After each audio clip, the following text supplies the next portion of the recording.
तो कंटिन्यू करते हैं। देयरफॉर T2 by T1 आ गया था √2 - 1। This means T1 equals to T2 upon √2 - 1 that is equal to T2 into √2 + 1। So answer is option number C. ठीक है बेटा,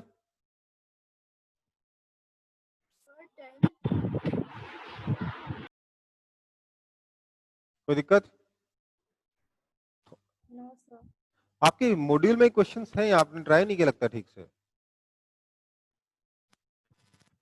नंबर 10। पूरा पेपर मैं सॉल्व कर दूं? An object is released from some height exactly after 1 second. Another object is released from the same height. Okay.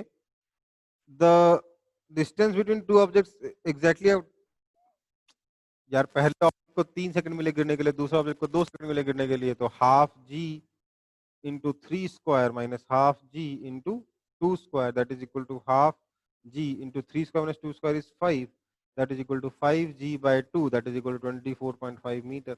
Answer. दूसरी ball को drop करने के 2 सेकंड बाद बोल रहा है ना, मतलब पहली बॉल को ड्रॉप करने के 3 सेकंड बाद। पहली बॉल 3 सेकंड तक गिरी, दूसरी बॉल 2 सेकंड तक गिरी, तो पहली बॉल डिस्टेंस क्या होगा? This minus this.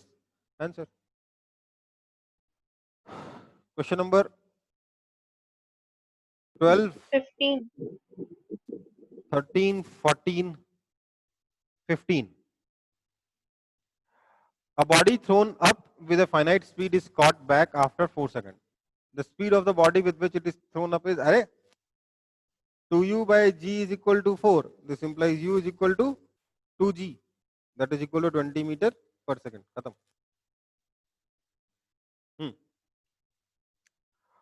16. 2 trains each of length 15। ठीक है, 16 हो गया सबसे। 17,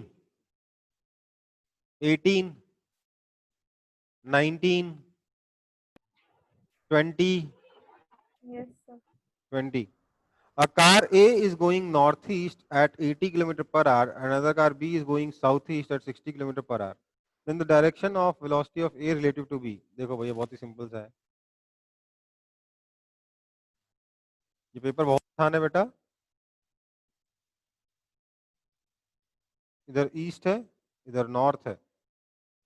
कार ए जो है वो 80 किलोमीटर पर आवर से नॉर्थ ईस्ट डायरेक्शन जा रही है, तो कार ए की वेलोसिटी इधर है, 80 किलोमीटर पर आवर है। किलोमीटर पर आवर में ही काम कर लेंगे क्योंकि सारा वेलोसिटी किलोमीटर पर आवर ही है।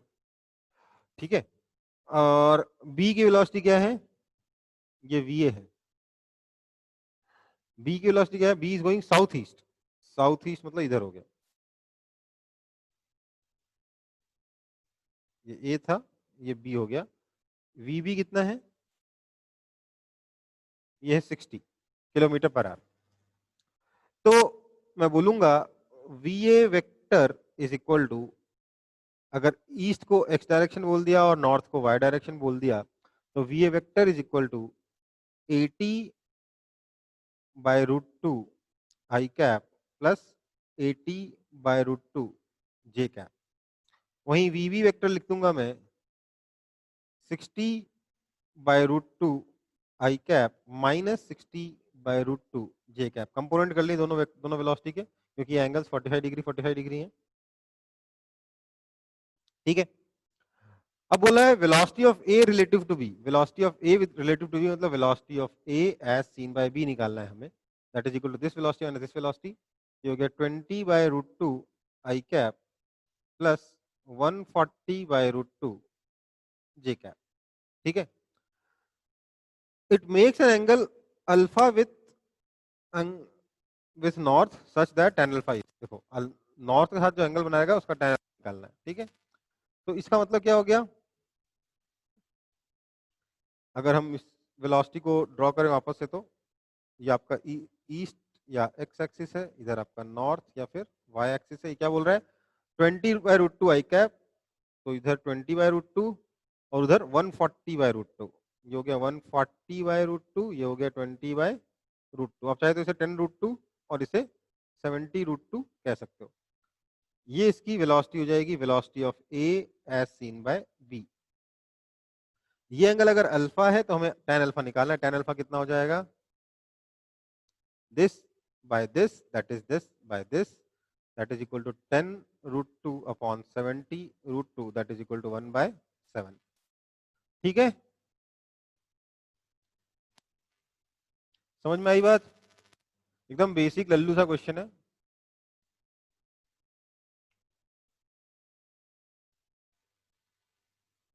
21।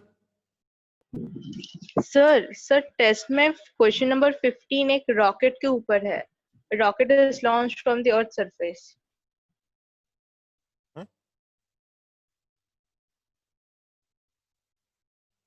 क्या वो बोले क्या है, रॉकेट इज लॉन्च्ड? वो sir 13, rocket is launched from the earth वो सरफेस। मेरे पास वो यस सर, 13 13 है। नंबर्स वाला। आप 15 बोले ना वो।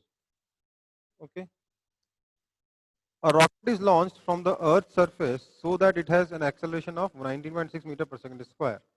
If its engine is switched off after 5 seconds of its launch, then the maximum height attained by the rocket। बाकी सारे क्वेश्चन का नंबर सही है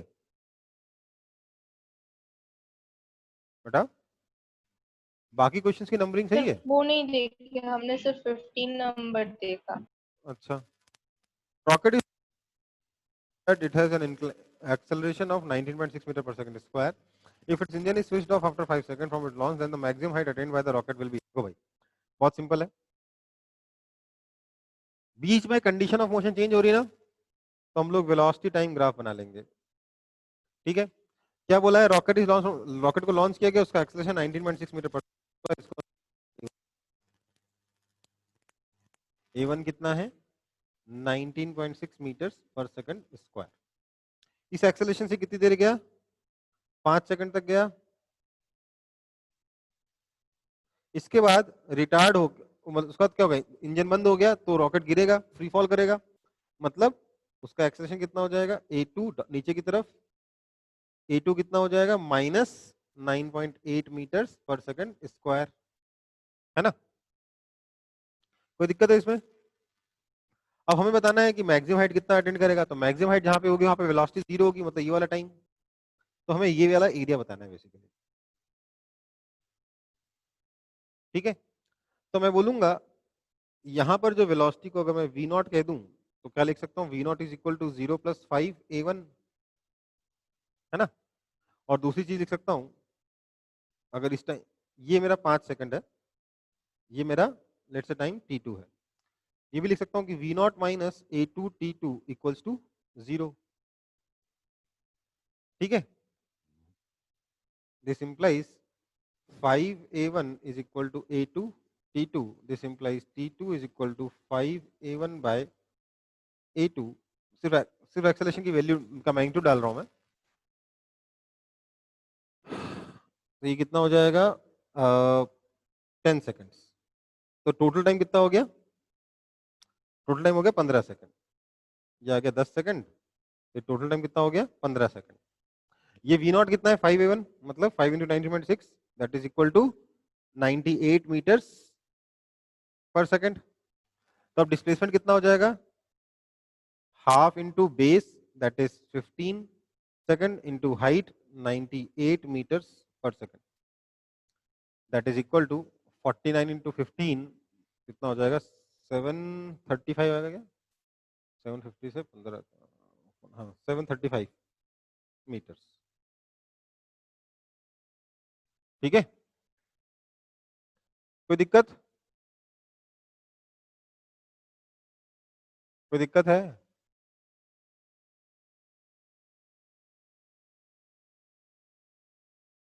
नो सर। ओके, ठीक है बेटा।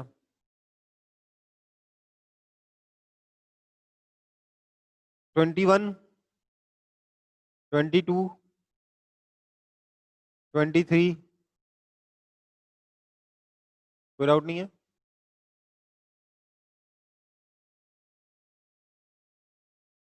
24, 25, 24, A particle is projected from a horizontal plane xz plane such that its velocity vector at any time t is given by this vector. Its range on the horizontal plane is given by, इसका horizontal plane पे range कितना होगा ये बताना है. देखो भैया क्या है, इसका जो velocity vector है that is a I cap plus मैं इसको ऐसे लिख रहा हूँ b j cap minus c j cap times t, ऐसे लिख सकता हूँ, है ना. तो ये मेरा हो गया ux is equal to A, ये हो गया uy is equal to B, और ये हो गया ay is equal to minus C, है ना. Yes, sir. अब प्रोजेक्टाइल का रेंज कितना होता है, 2ux uy by g that is equal to 2ab by c, क्योंकि कितना होता है माइनस जी होता है ना. तो आंसर क्या हो गया 2ab बाय सी, ऑप्शन बी. ये तो हो गया डायरेक्ट मेथड. तो क्या हो गया, डायरेक्ट मेथड हो गया. नहीं तो क्या लिखोगे, लिखोगे कि y डायरेक्शन में का यूज करके आप टाइम निकाल लोगे, vy is equal to B minus C T. This implies dsy by D T is equal to, या simply dy by D T is equal to b minus C T. This implies ये dy है, ठीक है ना.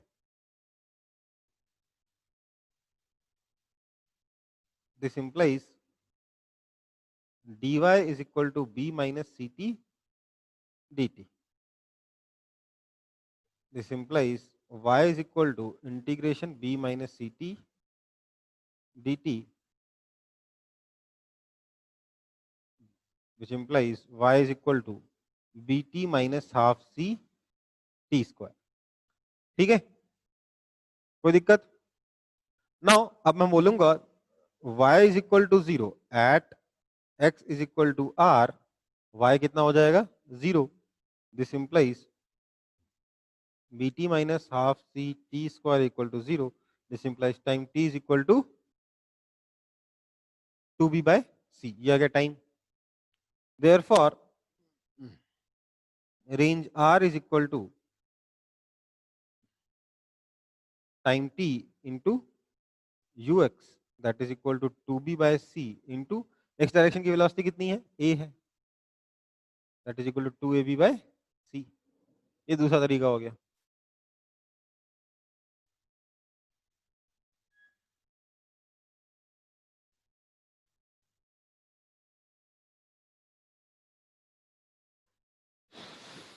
कोई दिक्कत है इसमें,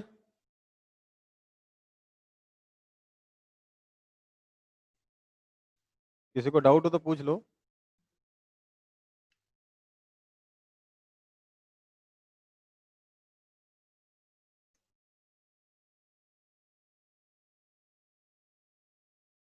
क्या डाउट है ही नहीं क्या आप लोगों को, अभी सारे क्वेश्चन डाउट थे, कोई क्वेश्चन डाउट नहीं हो गया, एकदम से सब शांत हो गए. अच्छा,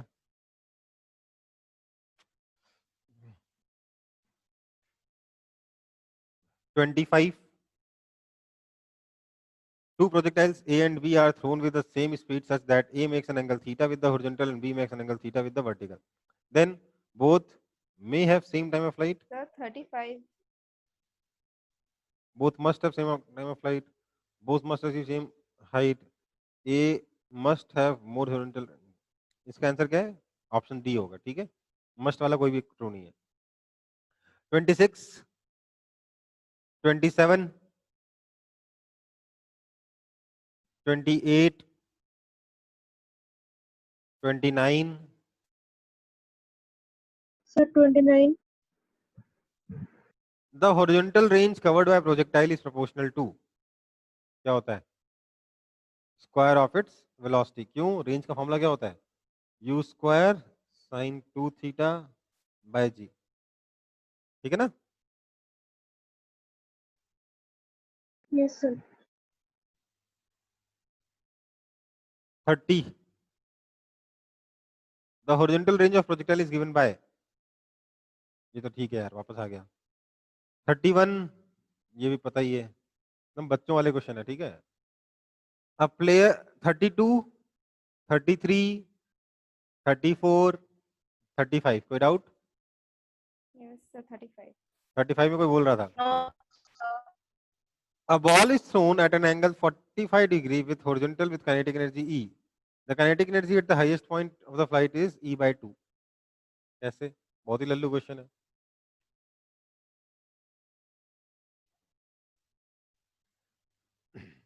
क्या होगा भाई?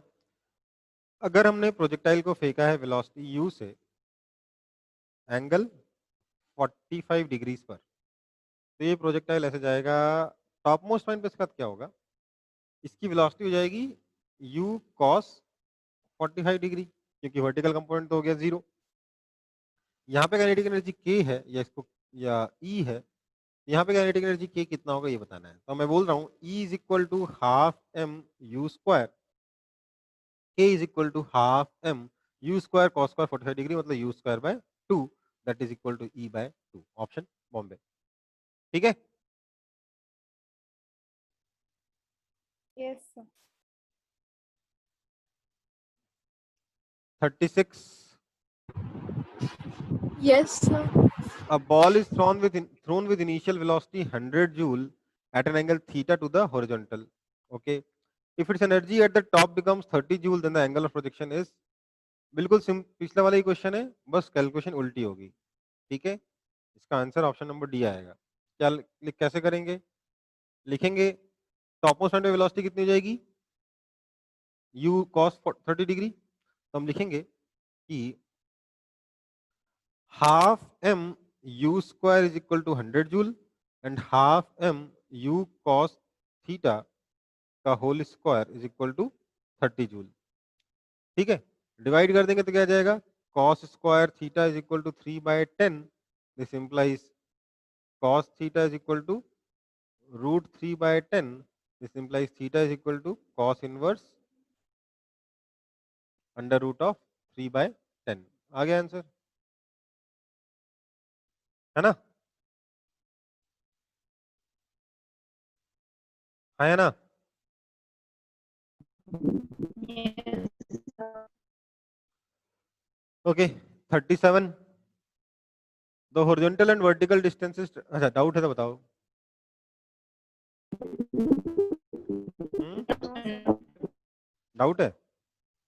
No, sir. नहीं है? यहाँ से निकाल लेंगे, यहाँ से निकाल लेंगे dx बाई dt 6 है और dy by dt 8 minus 10t है, तो मतलब initial velocity t is equal to 0 पे x में कितना हो जाएगा 6, y में कितना हो जाएगा 8, तो ओवरऑल कितना हो जाएगा 10। Okay,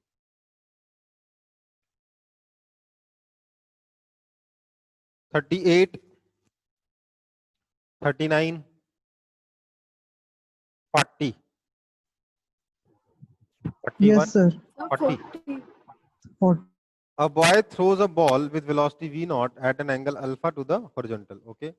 At the same instant, he starts running with uniform velocity to catch the ball before it hits the ground. To achieve this, he should run with the velocity of, देखो भाई, दोनों की horizontal velocity same होगी तभी तो ball वापस आके उसके हाथ में आएगी ना। क्या होगा? यूं समझ लो कि उसने बॉल फेंकी वेलोसिटी v नॉट से, ठीक है, और एंगल अल्फा पर, ये बॉल यहाँ गई, उसको खुद दौड़ के इसे पकड़ना है, मतलब जितनी देर में बॉल यहाँ पहुंचेगी उतनी देर में आदमी को, लड़के को यहाँ पहुंचना है ना। तो लेट्स से यहाँ पे टाइम लगता है t, तो रेंज r कितना हो जाएगा? v naught cos alpha into T. अगर इसकी वेलोसिटी u कर दें तो this range r has to be equal to ut, therefore simply u is equal to v naught cos alpha. कोई दिक्कत? No, sir. इजी है ना? 41, 42, 43, 44, 45।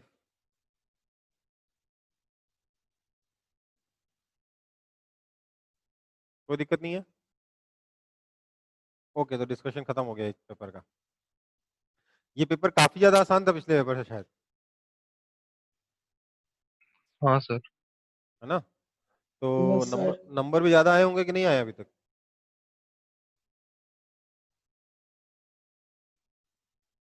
ये मत बोलना इसमें भी नंबर उतने ही लाए हो। सर पिछले बार से ज्यादा है। पिछले बार से ज्यादा है सर। पिछली बार से ज्यादा है, ठीक है। पिछले बार से ज्यादा ठीक है, अगले पेपर में और ज्यादा होने चाहिए, और अगला पेपर इतना इजी नहीं होगा, बता देता हूँ। ठीक है, ओके। अभी क्या करना है फिर? पिछले टेस्ट का कुछ है। बचा इससे रह गया ज्यादा था? इजी होगा कि कम इजी सर? इससे इससे इजी तो क्या ही बनेगा बेटा, पेपर बना भी नहीं पाऊंगा मैं तो इससे इजी। सर ऐसा ही बनाइएगा। नहीं नहीं, पेपर की डिफिकल्टी इससे थोड़ी ऊपर रहेगी, ठीक है? बीच सर में इससे हार्ड बनाइए। बीच में जो कुछ कुछ पेपर इजी होंगे, बट ज्यादातर पेपर इससे डिफिकल्टी रहेंगे, ठीक है बेटा? ओके, तो अच्छा, अपने को लास्ट पेपर देखना था ना, उससे कुछ क्वेश्चन बाकी रह गए थे ना? यस हम्म, कहाँ पे होता है आप लोगों का स्टडी मटेरियल?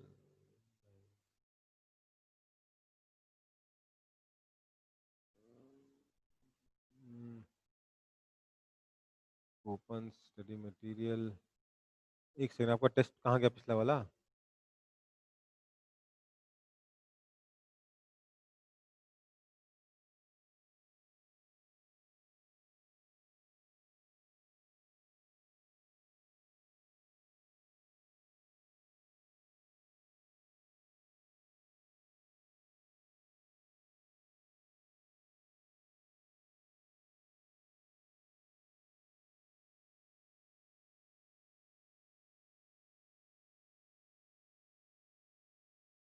हम्म, 28 जुलाई को था ना पिछला टेस्ट आपका? हम्म, बस तो टेस्ट कैसे खुलेगा? पिछला वाला टेस्ट कैसे खुलेगा? उसका डिस्कशन नहीं हुआ था।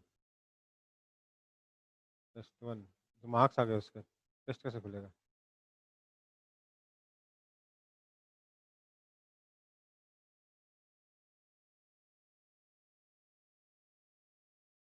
टेस्ट 1 हाँ, हम लोग लास्ट टेस्ट के डिस्कशन में कौन से क्वेश्चन तक पहुंच गए थे बेटा?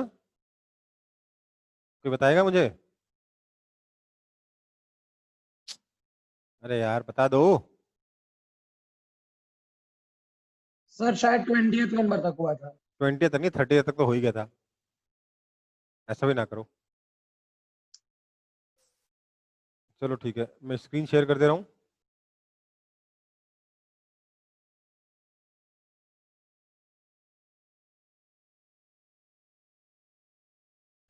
डाउट कौन से क्वेश्चन में था? इसी क्वेश्चन में डाउट है सर। कौन से? 25 वही 35? इसी क्वेश्चन में 25 में डाउट? 25 ओके, सर 25 ठीक है ठीक है। If acceleration of particle is varying with x according to curve, velocity of particle at a is 2 meter पर सेकेंड है, व्हाट इज द वेलोसिटी? अच्छा बेटा ये वही है, देखो ऐसा क्वेश्चन एक आज कराया ना, ऐसा क्वेश्चन एक आज कराया ना, डिटेल में कराया था कि नहीं कराया था बताओ? Yes sir. Graph yes sir. Graph किसके बीच में दे रखा है? एक्सीलरेशन और डिस्प्लेसमेंट। एक्सीलरेशन और डिस्प्लेसमेंट। हाँ, क्या लिखेंगे? कौन सा क्वेश्चन लिखेंगे? लिखेंगे कि v dv by dx is equal to a, यही लिखेंगे ना? ये वाली इक्वेशन यूज करेंगे क्योंकि एक्सेलरेशन और x के बीच में रिलेशन है। ओके, तो इसके बाद क्या आ जाएगा? जैसे मैंने ये इक्वेशन लिखी, मैं लिखूंगा दिस इंप्लाइज a, अच्छा v dv is equal to a dx। अब दोनों तरफ इंटीग्रेट करेंगे, तो यहां पर मैंने x1 से x2 डाला, यहां पे मैंने u से v डाला, तो मुझे क्या मिलेगा? v square by 2 minus u square by 2 is equal to area under ax graph between x1 and x2, है ना? This implies v square is equal to u square plus 2 times area under ax graph. ठीक है, अब ax graph का area कैसे निकालेंगे? Basically ये वाला ट्रेपीजियम का एरिया है ना।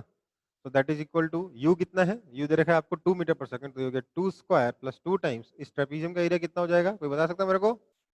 Half into sum of parallel sides is 5 plus 10 into distance between them is 2। ठीक है, तो मैंने इस चीज को लिख लिया जो मैंने बोला था, ये बन गया मेरा area, that is equal to 2 square plus 30 है ना, that is equal to 34। So v हो जाएगा आपका √34। ठीक है बेटा, आंसर है क्या? √34 मीटर पर सेकंड, ये आंसर है। ठीक है, कोई दिक्कत है? No sir. समझ में आया? जो आज सिखाया था वही तरीका इसमें लगाना है। ठीक है, यस सर। अब तो याद रहेगा ये वाला मेथड कि नहीं याद रहेगा? यस सर, याद रहेगा। Okay, 26, sir 30th number doubt है इसके बाद। 27, 28, 28. 2 cars are moving in same direction with same speed 30 km per hour. Okay, they are separated from each other by 5 km. A third car moving in the same direction meets the 2 car after an interval of 4 minutes. The speed of the third car is, 2 cars are moving same direction, same here. Okay, they are separated distance 5 km. Okay, ठीक, देखो बहुत ही आसान सा question है। फिर से क्या कह रहा है ये कि 2 कार हैं, लेट्स से कार ए और कार बी, दोनों की स्पीड 30 किलोमीटर पर आवर है, 30 किलोमीटर पर आवर है। एक तीसरी कार आती है सी, जो पहले बी को ओवरटेक करती है, फिर ए को ओवरटेक करती है। ठीक है, इन दोनों को ओवरटेक करने के बीच में जो टाइम लगता है उसको 5 मिनट दे रखा है कि 4 मिनट दे रखा है?